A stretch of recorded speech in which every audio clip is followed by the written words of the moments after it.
NIS Senior Secondary Business Studies Lesson number 10 Financial Planning and Management.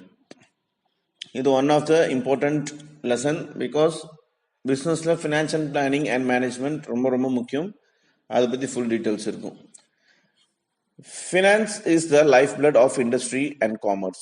Smooth and economic functioning of business is not possible without availability of adequate finance. No business activity can ever be pursued without financial support.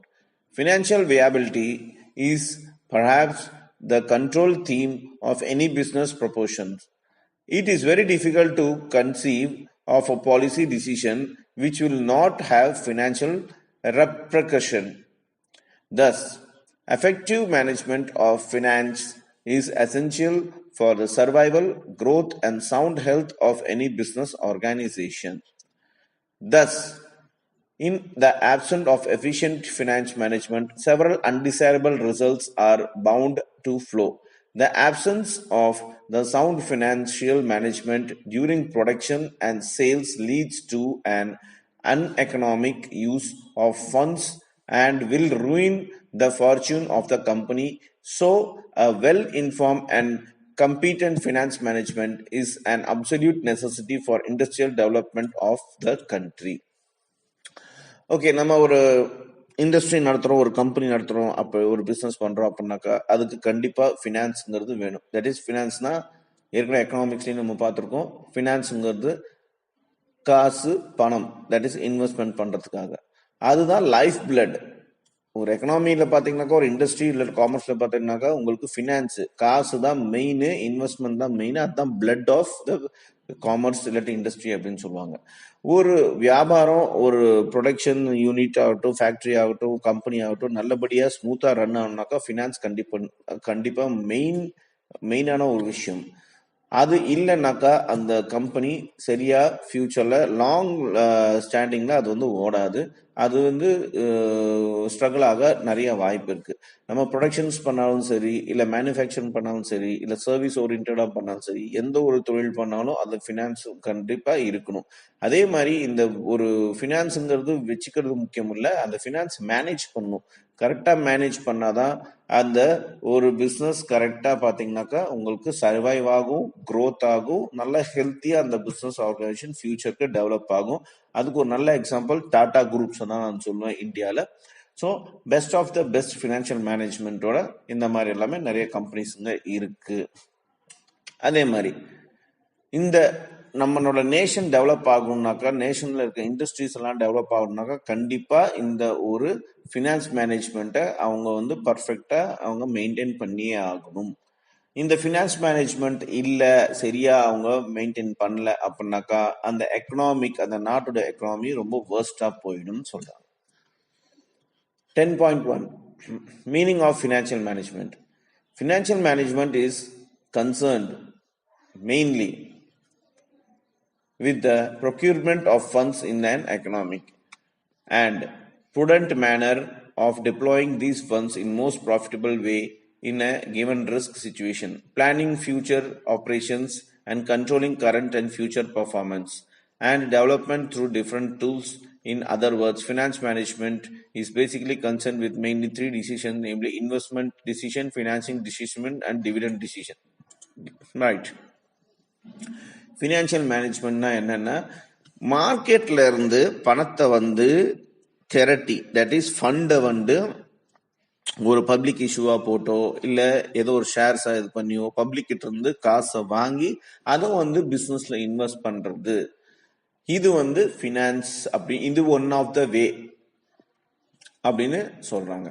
இந்த ஃபண்ட்ஸை வந்து அவங்க வாங்கி, அந்த companies வாங்கி அவங்களோட இதுல invest பண்ணி, பிசினஸ்ல இன்வெஸ்ட் பண்ணி அதுல இருந்து வர ப்ராஃபிட்டை வந்து மறுபடியும் அவங்க பப்ளிக்கு ஷேர் பண்ணுவாங்க. தட் இஸ் இது வந்து ஷேர் மார்க்கெட் நடக்கிற ஒரு விஷயம். அதோட ரிஸ்கையும் ஷேர் பண்ணுவாங்க.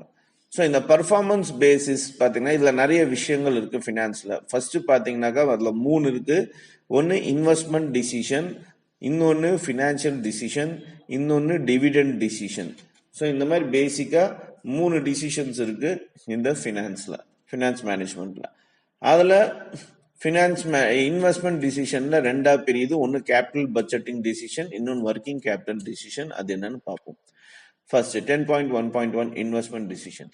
This decisions involves carefully selection of viable and productive assets in funds which funds have to be invested.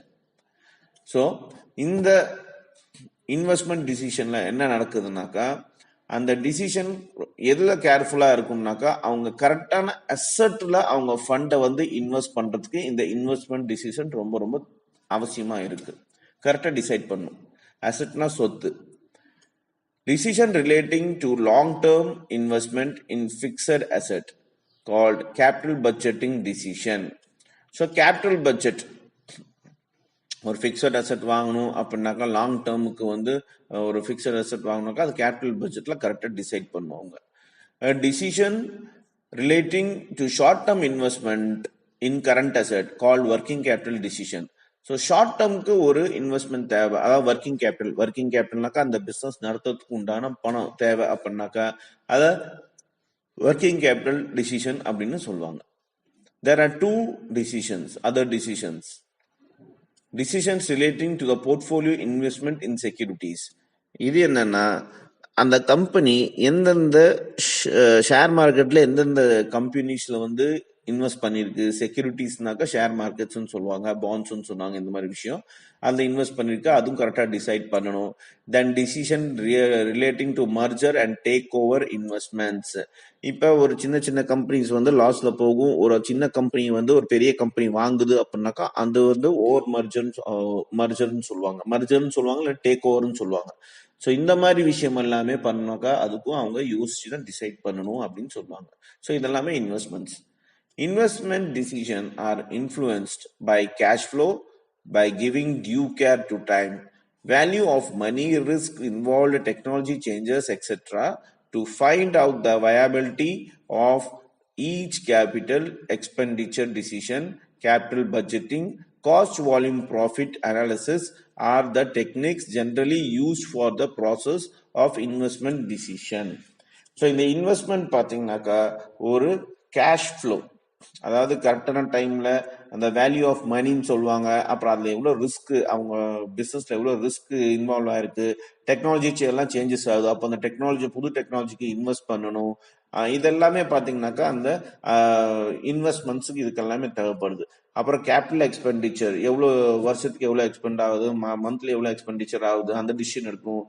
அப்புறம் பட்ஜெட் போடணும், கேபிட்டல் பட்ஜெட் போடணும், இந்த வருஷம் ஸ்மூத்தா ஓடுறதுக்கு எவ்வளவு இன்வெஸ்ட்மெண்ட் தேவை, எவ்வளவு கேபிட்டல் தேவைன்ட்டு. அப்புறம் காஸ்ட் வால்யூம் ப்ராஃபிட், அவங்களோட ப்ரொடக்ஷனுக்கு ஒரு வால்யூம்க்கு எவ்வளவு ப்ராஃபிட் கிடைக்குது, இந்த விஷயம் எல்லாமே பாத்தீங்கன்னாக்கா இந்த இன்வெஸ்ட்மெண்ட் டிசிஷன்ல அவங்க டிசைட் பண்ணணும். Next 10.1.2 financial decision. Financing decision is concerned with the procurement of funds in an economic and prudent manner after judicious identification of timing and quantum of various sources of the funds to be raised. Funds are available through primary market, financial institutions, or through the commercial banks. The costs associated with each of the instruments or source of funds is different. The overall cost of capital must be kept at minimum. Proper debt equity ratio should be maintained to maximize the returns to the shareholder. This decision will be made by considering the different factors, either inflation, size of organization, government policies, etc. In this way, decision criteria in financing decisions are okay. Financing decision என்னன்னா, ஏற்கனவே சொன்ன மாதிரி தான், ஒரு விஷயத்துக்காக ஃபண்டை அந்த கம்பெனியோ வந்து ப்ரொக்யூர் பண்ணும். ப்ரொக்யூர்னா எங்கேயாவது வந்து அது ஃபண்டை வந்து அரேஞ்ச் பண்ணும். அது நிறைய விதம் இருக்கு, அது போக நம்ம பார்ப்போம் எப்படி அரேஞ்ச்லாம் பண்றாங்கட்டு. அப்புறம் இது வந்து பாத்தீங்கன்னாக்கா உங்களுக்கு வேரியஸ் சோர்ஸ்ல இருந்து இவங்க ஃபண்ட்ஸை ரைஸ் பண்ணுவாங்க. அந்த ஃபண்ட்ஸ் வந்து பிரைமரி மார்க்கெட், ஏற்கனவே சொன்ன மாதிரி பிரைமரி மார்க்கெட்னாக்கா அவங்க வந்து ஒரு ஐபிஓ விடுவாங்க. ஐபிஓனாக்கா ஷேர்ஸ் விடுவாங்க. அது மூலமா ஃபண்ட்ஸ் ரைஸ் பண்ணலாம். இல்லாட்டி ஃபினான்ஷியல் இன்ஸ்டிடியூஷன்ஸ் யாராவது பார்த்தீங்கன்னாக்கா பிரைவேட் ஃபினான்ஸோ இல்லை கவர்மெண்ட் பேங்க்ஸோ வந்து அங்கே போய் லோன் வாங்கலாம் இவங்க அசெட்டை காட்டி. அப்புறம் பார்த்தீங்கன்னாக்கா இந்த இன்ஸ்ட்ருமெண்ட்ஸ் எல்லாமே நிறைய விதம் இருக்கு. இந்த ஃபண்ட்ஸ்க்கு சோர்ஸ் பண்ற இன்ஸ்ட்ருமெண்ட்ஸ்லாம் நிறைய விதங்கள் இருக்கு. அப்புறமா இது வந்து பாத்தீங்கன்னாக்கா டெப்ட் இல்லாட்டி ஈக்விட்டி ரேஷியோ மெயின்டைன் பண்ணும். மேக்சிமமா ரிட்டர்ன்ஸ்க்கு வந்து ஷேர் ஹோல்டர்ஸ்க்கு கொடுத்தாகணும் இந்த கம்பெனிஸ் எல்லாமே. இதுல நிறைய விஷயங்கள் இருக்கு, அவங்க கன்சிடர் பண்ண வேண்டியது இருக்கு. அவங்க ஒரு ஃபண்டை ரைஸ் பண்றதுக்கு முன்னாடி இன்ஃபிளேஷன்னா என்ன, பணவீக்கம். பணவீக்கம்னா என்னன்னு இப்போ ஒரு சிம்பிளா சொல்லிடுறேன். இப்ப நீங்க உங்க வீட்டுல நீங்க ஒரு 100 ரூபாய் சேர்த்தி வச்சிருக்கீங்க, உங்களோட பாக்ஸ்ல வந்து சேர்த்தி வச்சிருக்கீங்க அப்படின்னாக்கா, போன வருஷம் ஜனவரி 1, அதாவது 2024 ஜனவரி 1 100 ரூபா வச்சிருந்தீங்கன்னாக்கா 2025 ஜனவரி 1ல அது 100 ரூபா அதோட வேல்யூவா இருந்திருக்காது. அதோட வேல்யூ பாத்தீங்கன்னா 2 ரூபா குறைஞ்சிருக்கும். அப்போ 98 ரூபா தான் வச்சிருக்கீங்க. எப்படி சார் அந்த 100 ரூபா தானே போட்டிருக்கு, அது எப்படி சார் கம்மியாகும் அப்படின்னாக்கா அதுதான் இன்ஃபிளேஷன். அதாவது ஜனவரி 1ஆம் தேதி 2024ல நீங்க 100 ரூபாய்க்கு ஒரு பொருள் வாங்கியிருக்கீங்கன்னாக்கா இன்னைக்கு அந்த பொருள் பாத்தீங்கன்னாக்கா 102 ரூபாய்க்கு வித்துட்டு இருக்கும். அப்படி பார்த்தா 2 ரூபா உங்களுக்கு லாஸ் ஆயிருக்கு. ஸோ உங்க வேல்யூ ஆஃப் மணி வந்து கம்மி ஆயிட்டே இருக்கு. நாம அந்த பணத்தை சும்மா வச்சிட்டு இருக்கிறதுனால இதனால பெரிய பெரிய பிசினஸ் வந்து இன்வெஸ்ட் பண்ணுவாங்க. இன்வெஸ்ட் பண்றது மூலமா அவங்களுக்கு அந்த ரிட்டர்ன்ஸ் வரும், அவங்க வேல்யூ ஆஃப் மணி ரைஸ் ஆகிட்டே இருக்கும். ஸோ இதுதான் ஒரு நாள் சீக்ரெட், வேற ஒன்றும் பெரிய சீக்ரெட்டே கிடையாது. ஸோ இதுதான் விஷயம். ஸோ இன்ஃபிளேஷனை கன்சிடர் பண்ணுவாங்க. சைஸ் ஆஃப் ஆர்கனைசேஷன், அவங்க ஆர்கனைசேஷன் எவ்வளவு பெருசா இருக்கு, அதுக்கு தகுந்த மாதிரி ஃபண்ட் அவங்க அரேஞ்ச் பண்ணுறதுக்கு யோசிப்பாங்க. கவர்மெண்ட் பாலிசி ஏதாவது மாறி இருக்கா அப்படின்னு பார்ப்பாங்க. இது எல்லாமே பார்த்தீங்கன்னாக்கா வேரியஸ் ஃபேக்டர்ஸ் அவங்க வந்து டிசைட் பண்றதுக்கு முன்னாடி, ஃபண்ட்ஸ் டிசைட் பண்றதுக்கு முன்னாடி, வாங்குறதுக்கு முன்னாடி யோசிக்க வேண்டிய விஷயங்கள். அது இல்லாம ஒரு சில கிரைட்டீரியாஸ் இருக்கு, அது என்னன்னு பார்ப்போம். What is the overall cost of capital which is to be raised? Example, cost of equity, cost of retained earnings, cost of preference share, cost of debentures, cost of other long-term and short-term debts, tax advantages, cost of issue instruments. Okay. இப்போ என்னென்ன Capitals வந்து rice பண்ணலாம் அப்படின்னாக்கா, cost of ஈக்விட்டினா share market ஏற்கனவே சொன்னேன். So அந்த காஸ்ட்டை rice பண்ணுமா, இல்லை ரீட்டைனிங் ஏர்னிங்ஸ் இவங்களோட ஏர்னிங்ஸை ரைஸ் பண்ணுமா காஸ்ட்டை, இல்லை ஷேர்ஸ் வந்து ப்ரிஃபரன்ஸ் ஷேர்ஸோட காஸ்ட் ரைஸ் பண்ணுமா, இல்லை டிபென்ச்சர்ஸ் இதுவும் ஷேர்ஸ்லாம் வருது ஷேர் ஹோல்டர்ஸ் கொடுக்கறது, அதில் வந்து ரைஸ் பண்ணுமா, இல்லை லாங் டேர்ம் ஷார்ட் டேர்ம் டெப்ஸை ரைஸ் பண்ணுமா, இல்லை டேக்ஸ் அட்வான்டேஜஸில் ரைஸ் பண்ணுமா, இல்லை காஸ்ட் ஆஃப் இஷ்யூஸ் அண்ட் இன்ஸ்ட்ருமெண்ட்டை ரைஸ் பண்ணுமா. இதெல்லாமே அவங்க டிசைட் பண்ண வேண்டிய விஷயங்கள். Next, what is the appropriate time of raising funds. So எந்த டைம்ல அவங்க வந்து ஃபண்டு வாங்கலாம், ஸோ நினைச்ச நேரத்தில் வாங்கக்கூடாது, எந்த டைம்ல ஃபண்டு வாங்கணுங்கிறது டிசிஷன் கரெக்டா இருக்கணும். Should the enterprises make underwriting arrangements, if yes on what terms. இப்போ அண்டர் ரைட்டிங் அரேஞ்ச்மெண்ட்ஸ் இருக்கு, இதெல்லாம் நீங்க அக்கௌண்ட்ஸ்லயும் பார்ப்பீங்க, இந்த லெசனையும் போக பார்ப்பீங்க. ஸோ இந்த அண்டர் ரைட்டிங் இந்த அரேஞ்ச்மெண்ட்ஸ் எல்லாமே இந்த என்டர்பிரைசஸ்னா கம்பெனி பண்ணணுமா, அப்படி பண்ணணும்னாக்கா எந்த டேர்ம்ஸ் அண்ட் கண்டிஷன்ஸ்ல பண்ணணுங்கிறது முடிவெடுக்கணும். What is the best mix, capital structure or different instrument. எப்படி ஃபண்டை ரைஸ் பண்றது, கேபிட்டல் ஸ்ட்ரக்சர் மூலமா இல்ல மற்ற இன்ஸ்ட்ருமெண்ட் மூலமா ஃபண்ட் ரைஸ் பண்றதா அப்படின்னு டிசைட் பண்ணும். Statutory provisions in connection with dept and equity, அவங்க இருக்க கடனும் சரி அந்த ஈக்விட்டி ஷேர்ஸும் சரி அசெட் அண்ட் லயபிலிட்டியில பாத்தீங்கன்னாக்கா ப்ரொவிஷன்ஸ் என்ன விதமா இருக்குங்கிற விஷயத்தை டிசைட் பண்ணணும். threat of losing ownership of the company by takeover threat. இப்போ யாராவது ஆல்ரெடி ரன் ஆயிட்டு இருக்க கம்பெனியை வாங்குறாங்க, அப்போ உங்க கம்பெனியை வாங்குறாங்க அப்படின்னாக்கா உங்களோட ஓனர்ஷிப் ஏதாவது லாஸ் ஆகுமா அந்த இடத்துல, ஸோ அந்த டிசிஷன் எடுக்கணும். Image of the company in மார்க்கெட்ல வந்து உங்க கம்பெனியோட இமேஜ் எந்த லெவல்ல இருக்கு அதை மெயின்டைன் பண்ணணும். தென் லிக்விடிட்டி ஆஃப் இன்ஸ்ட்ருமெண்ட், உங்களோட இன்ஸ்ட்ருமெண்ட்ஸ்னாக்கா இந்த இடத்துல அசெட்ஸ்ன்னு சொல்லுவாங்க, எங்கெங்க இன்வெஸ்ட் பண்ணிருக்கீங்களோ அதை சொல்லுவாங்க. அது வந்து லிக்விடிட்டி, அதோட லிக்விடிட்டி எந்த அளவுக்கு இருக்கு, லிக்விடிட்டினாக்கா நினைச்ச நேரத்தில் அதை விற்கலாம் வாங்கலாம், அந்த மாதிரி விஷயம் எல்லாமே எவ்வளவு இருக்கு எப்படி இருக்குன்னு டிசைட் பண்ணணும். How much fund is required, எவ்வளவு ஃபண்ட் ரெக்வயர்டு உங்களுக்கு எக்ஸ்பான்ஷனுக்காக ஃபியூச்சருக்கு, அதை டிசைட் பண்ணணும். Chasing spontaneous which is cost free source of finance, trade creditors etcetera to finance inventories. இப்ப உங்களுக்கு வந்து காஸ்ட் ஃப்ரீயா உங்களுக்கு வந்து ஒரு ஃபினான்ஸ் எப்படி எங்க இருந்து சோர்ஸ் பண்ண முடியும், இந்த விஷயம் எல்லாமே நீங்க இதெல்லாமே ஃபேக்டர்ஸ் நீங்க ஒரு கடன் வாங்குறதுக்கு முன்னாடி இல்ல ஃபண்ட் ரைஸ் பண்றதுக்கு முன்னாடி நீங்க யோசிக்க வேண்டிய விஷயம். Next, 10.1.3 dividend decision. Dividend decision is concerned with taking decision in regards to the net profit distribution which is related either to pay dividend to shareholders or to retain in the business. Thus, net profit are generally divided into two. சரி, முதல்ல டிவிடெண்ட்னா என்னன்னு தெரியணும். இப்போ நீங்க ஒரு company share வாங்குறீங்கன்னாக்கா ஒரு சில companies வந்து டிவிடெண்ட் தருவாங்க. 3 மாசத்துக்கு ஒரு டைம், 6 மாசத்துக்கு ஒரு டைம், வருஷத்துக்கு ஒரு டைம் சொல்லிட்டு டிவிடெண்ட் தருவாங்க. அந்த டிவிடெண்ட்னா என்னன்னாக்கா அவங்க ப்ராஃபிட்ல அவங்க வந்து அவங்க ஷேர் வாங்கி இருக்கிற அந்த மக்களுக்கு ஷேர் ஹோல்டர்ஸுமாங்க அவங்களுக்கு வந்து அவங்க ப்ராஃபிட்டை ஷேர் பண்ணுவாங்க. இதுதான் டிவிடெண்ட். சில பேர் அது வந்து அமௌண்டா தருவாங்க, சில பேர் வந்து ஷேர்ஸாவும் தருவாங்க. நீங்க ஒரு ஷேர் வாங்கினாக்கா இன்னொரு ஷேர் தருவாங்க, இல்லாட்டி 10 ஷேர் வச்சிருக்கீங்கன்னா அதுக்கு ஒரு ஷேர் தருவாங்க. இந்த மாதிரி நிறைய கம்பெனிஸ், ஒவ்வொரு கம்பெனிஸ் அதுக்கு தகுந்த மாதிரி தருவாங்க. ஸோ இது மூலமா அந்த ஷேர் ஹோல்டருக்கு வந்து அவங்களோட வருமானம் அதிகமாகும், ப்ராஃபிட் அதிகமாகும், இன்கம் அதிகமாகும். அதுக்காக அவங்க தராங்க. So this is dividend. இப்போ இந்த டிவிடெண்ட்ல 2 வகையான டிவிடெண்ட் இருக்கு. ஒன்னு ரிட்டர்ன் டு ஷேர் ஹோல்டர்ஸ், இன்னொரு retain profit. Return to share ஹோல்டர்ஸ்னாக்கா amount of dividend and rate of dividend to be decided. ஒரு ஷேர் ஹோல்டருக்கு எவ்வளவு அமௌண்டா கொடுக்க போறோமா, எவ்வளவு அமௌண்ட் கொடுக்கணும் ஒரு ஷேர் ஹோல்டருக்கு, அந்த ரேஷியோ அப்படின்னு சொல்லிட்டு டிசைட் பண்ணணும். அதே ஆட்டம் பாத்தீங்கன்னாக்கா retain profit, amount of retain profit has to be finalised which will depend upon expansion and diversification plans to the enterprises.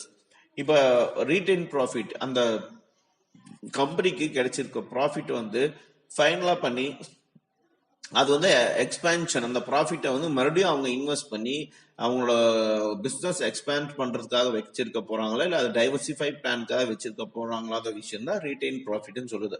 அதாவது அவங்க ப்ராஃபிட்டை கம்பெனி அவங்ககிட்டே வச்சுப்பாங்க நெக்ஸ்ட் லெவலுக்கு போறதுக்காக. இது retain profit. Hence, the objectives of a dividend decision should be maximize a shareholder returns so that the value of his investment is maximized. Equity shareholders return consists of two components, dividends and capital gains. So இந்த share holder equity share ஹோல்டரோட return பாத்தீங்கன்னா 2 வகையா இருக்கு. ஒன்னு டிவிடெண்ட்ஸாவும் இருக்கு, இன்னொன்னு capital கெயின்ஸாவும் இருக்கு. அது என்னன்னு பார்ப்போம் நாம. 10.2 Objectives of Financial Management. The key objectives of financial management are, இப்ப financial managementக்கு ஒரு சில objectives இருக்கு. அதுல ஒரு சில முக்கியமான objectives என்னன்னாக்கா profit maximization, wealth maximization and value maximization. So profit maximization என்னன்னு பார்ப்போம். A business firm is an organization established for the primary purpose of making profit for its owner. Generally, profit maximization is regarded as the prime objectives of the business. Profit as a means of enabling the company to grow without unduly hurting various interests with the acceptable. But profit alone as a goal may prove to be harmful to the company as a whole. It has been rejected as an operation criterion for maximizing the owner's economic welfare, and as it fails to provide an operationally feasible measures for ranking alternative course of action in terms of economic efficiency, it suffers from the following limitations. Right. Profit maximisation என்னன்னாக்கா அந்த topic வந்து உங்களுக்கு எது ப்ராஃபிட்டை வந்து அதிக லெவலுக்கு பண்ணணும், மேக்சிமைஸ் எவ்வளவு பண்ணணுமோ அதான் பண்ணணும் அப்படின்ட்டு. ஒரு பிசினஸ் ஆர்கனைசேஷன் பொதுவாகவே எதுக்காக ஒரு பிசினஸ் ஆரம்பிக்கிறாங்கன்னாக்கா ப்ராஃபிட்டுக்காக தான். ஸோ அவங்க அந்த ப்ராஃபிட்டை அதிகப்படுத்திட்டே போனாதான் அந்த பிசினஸ் டெவலப் ஆகுதுன்னு அர்த்தம். அந்த பிசினஸ் மேல ஒரு இன்ட்ரெஸ்ட் வரும், அது லாங் டேர்ம் அந்த பிசினஸ் இருக்கும். மெயின் ஆப்ஜெக்ட் ஆஃப் பிசினஸே ப்ராஃபிட் தான். அப்போ அந்த கம்பெனி வந்து வளரணும் அப்படின்னாக்கா யாரோட ஒரு இன்ட்ரெஸ்டையும் வந்து ஹர்ட் ஆகாம அதை அக்செப்ட் பண்ணிக்கணும் முதல்ல சொசைட்டில. அதுக்கப்புறம் பாத்தீங்கன்னாக்கா ப்ராஃபிட் மட்டுமே ஒரு கோலா இருக்கக்கூடாது. அந்த கம்பெனி பாத்தீங்கன்னாக்கா ஹோலாவே, அதாவது எல்லாத்துக்கும் எல்லா வகையிலையும் வந்து யூஸ் ஆகிற மாதிரி ஒரு விஷயமா இருக்கணும். அப்புறம் இந்த ஆபரேஷன் கிரைட்டீரியா அப்படின்னு சொல்லுவாங்க. அது வந்து ஓனருக்கு ஒரு எக்கனாமிக் வெல்ஃபேர்ல இருந்து, அதாவது எப்படி சொல்றதுன்னா உங்களுக்கு சொசைட்டிலையும் இல்லை லாங் டேர்ம்லையும் சரி அந்த ஒரு கம்பெனி நல்லபடியாக போகிறதுக்கு வந்து அந்த ஆப்ரேஷன் கிரைட்டீரியன்ங்கிறது ஒரு விஷயம் அந்த ஓனர் வந்து ஃபாலோ பண்ணணும். அதை ஃபாலோ பண்ணனாக்கா அவர் வந்து அந்த விஷயத்தில் ஃபெயில் ஆகிடுவார். அதுக்கப்புறம் அந்த கம்பெனி வந்து நல்லபடியாக போகாது. அதுக்கு நிறைய கம்பெனிஸ் எக்ஸாம்பிள்ஸ் இருக்குது. அதை நான் சொல்லலை. இருந்தாலும் இன்னைக்கு ஒரு ஒரு 2 வருஷத்துக்கு முன்னாடி ஃபேமஸான கம்பெனிஸ் எல்லாமே இன்னைக்கு இல்லை. ஸோ இதெல்லாமே பார்த்தீங்கன்னா பிகாஸ் இந்த மாதிரி ஒரு விஷயம்தான். ஸோ இந்த எஃபிஷியன்சி எக்கனாமிக் எஃபிஷியன்சிக்கு இதெல்லாம் தேவைப்படுது. ஆனால் அதுலேயும் ஒரு சில லிமிடேஷன்ஸ் இருக்குன்னு சொல்றாங்க. அது என்னன்னு பார்ப்போம். It is vague, it ignores the timing of return, it ignores risk. So இந்த ஃபினான்ஷியல் மேனேஜ்மெண்ட்ல பார்த்தீங்கன்னாக்கா இட் இஸ் வேக். வேக்னாக்கா யாருக்கும் அவ்வளோவா அது கிளியாரிட்டி கிடையாது. அது ஒரு வேகான டாபிக்கா இருக்கு அப்படின்னு சொல்றாங்க. It ignores the timing of returns. அதாவது ஒரு இன்வெஸ்ட்மெண்ட் பண்ணணும்னாக்கா அதுக்கு ரிட்டர்ன்ஸ் வரும். அது வந்து இந்த விஷயத்துல கொஞ்சம் இக்னோர் பண்ற மாதிரி இருக்கு அப்படின்னு சொல்றாங்க. இது இக்னோர்ஸ் ரிஸ்க். ஸோ ரிஸ்க் எந்த அளவுக்கு இருக்குங்கிற விஷயத்தையும் இக்னோர் ஆகுது இதுல அப்படின்னு சொல்றாங்க. எதுல? இந்த ப்ராஃபிட் மேக்சிமைசேஷன்ல. ஸோ ஒரு நம்ம நினைப்போம், நம்ம இவ்வளோ காசு வாங்கி ஃபண்டெல்லாம் ரைஸ் பண்ணோம்னாக்கா அடுத்த வருஷத்துல இவ்வளோ ப்ராஃபிட் வரும், இவ்வளோ பண்ணீங்க அப்படின்னு யோசிப்போம். பட் அதில் இருக்க ரிஸ்கையும் கவனிப்போம். பட் அந்த ரிஸ்க் வந்து பெருசா அவ்வளவா யாருக்கும் வேல்யூ பண்ண முடியாது, கணக்கு போட முடியாது. அதுதான் இங்க சொல்றாங்க. Next, wealth maximization and value maximization. It is commonly understood that the basic objectives of business is to maximize wealth, which lies in the maximization of the value of shares held by owners as they are contributors to initial capital. For achieving these objectives, the financial manager allocates the funds in assets and controls their use, taking time, value and time into consideration. The business should aim at maximization of wealth, and it depends on two factors, namely the profit earned per share and capitalization rate. So ஒரு company பார்த்தீங்கன்னாக்கா எப்பயுமே profit வந்துச்சுனாக்கா அதோட wealth maximise பண்ணணும், இல்லாட்டி அதோட value, கம்பெனியோட value maximise பண்ணணும். So அதுதான் லாங் டேர்ம்ல கரெக்டாக இருக்கும். இது வந்து காமனா ஒரு பிஸ்னஸ் மேன் வந்து அதை புரிஞ்சுக்கணும். ஒன்று. இன்னொன்று பார்த்தீங்கன்னாக்கா இந்த ஃபைனான்சியல் மேனேஜ்மெண்ட் இந்த ஃபண்டை அலாட் பண்ணும்போது அவங்க டைமும் சரி, அந்த வேல்யூ ஆஃப் டைம் கன்சிடர் பண்ணதும் சரி, இது எல்லாமே அவங்க கண்ட்ரோல் பண்ணணும். அந்த வெல்த்தை மேக்சிமைஸ் பண்றதுக்கு பாத்தீங்கன்னாக்கா 2 factor depends on 2 factor. 2 factors இருக்கு. அந்த ஃபண்ட்ஸை வந்து மேக்சிமைஸ் பண்றதுக்கு, வெல்த்தை வந்து மேக்சிமைஸ் பண்றதுக்கு 2 ஃபேக்டர் இருக்கு. ஒன்னு, அவங்க ஒரு ஷேருக்கு எவ்வளவு ப்ராஃபிட் வந்து அவங்க சம்பாதிக்கிறாங்க அந்த கம்பெனி. இன்னொன்னு, கேபிட்டலைசேஷன் ரேட் எந்த அளவுக்கு இருக்கு அதையும் அவங்க கணக்கு வைக்கணும். அப்போதான் அவங்க வெல்த் மேக்சிமைசேஷன் அண்ட் வேல்யூ மேக்சிமைசேஷன் வந்து கணக்கிட முடியும், கரெக்டா அது வளர்த்த முடியும்.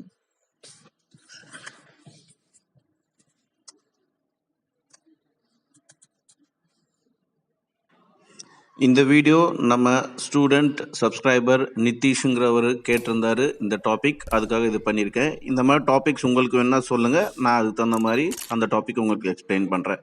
கொஞ்சம் சப்ஸ்கிரைப் பண்ணி பாருங்கள். உங்கள் சப்போர்ட்டுக்கு ரொம்ப தேங்க்ஸ். நிறைய பேர் சப்ஸ்கிரைப் பண்ணாமல் பார்க்குறீங்க, அது கொஞ்சம் சப்ஸ்கிரைப் பண்ணிங்கனாக்கா எனக்கு கொஞ்சம் மோட்டிவேஷனாக இருக்கும். All the best. உங்கள் எல்லா ரிசல்ட் நல்லபடியாக வந்திருக்குன்னு நினைக்கிறேன். பாய்.